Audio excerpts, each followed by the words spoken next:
વિસાવદર તાલુકાના લીમધરા ગામ રોડ ઉપર પુલનું તંત્ર દ્વારા થયેલ તપાસ। આજે વિસાવદર નજીક આવેલા લીમધરા ગામે એસોસિએટ તેમજ વિસાવદર તંત્ર દ્વારા તપાસ અર્થે એક ટીમ આવી પહોંચી હતી। હાલ ત્યાંના સ્થાનિક લોકોનું કહેવું છે કે આ પુલ પાયા વગરનો છે તેવું ત્યાંના સ્થાનિક લોકો કહે છે। આવેલી ટીમને મીડિયાકર્મી દ્વારા લીધી અને આ બાબતે ચર્ચા કરતા તેઓ કોઈપણ પ્રકારના પ્રત્યુત્તર આપ્યા વગર ત્યાંથી સ્થળ ઉપરથી નીકળી ગયા હતા, જેના ઉપરથી એવું લાગે છે કે કંઈક ભ્રષ્ટાચાર છે।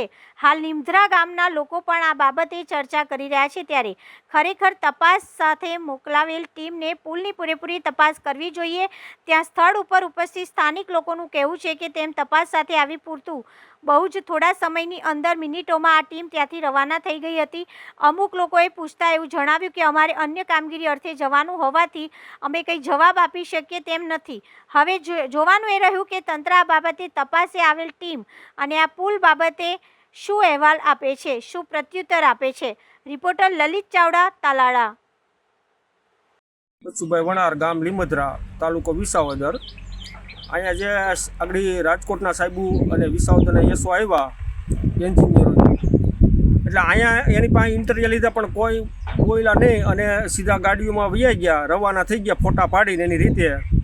એટલે આ કામમાં પૂરેપૂરો ભ્રષ્ટાચાર થયેલ છે અને પુલના નીચે પાયા હાવ ઝૂલતો પુલ જ છે એવું સાબિત થયું। એટલે કોઈ સાહેબુ અને ઇન્ટરવ્યૂ દેવા રાજી નથી। જય હિન્દ, જય ભારત।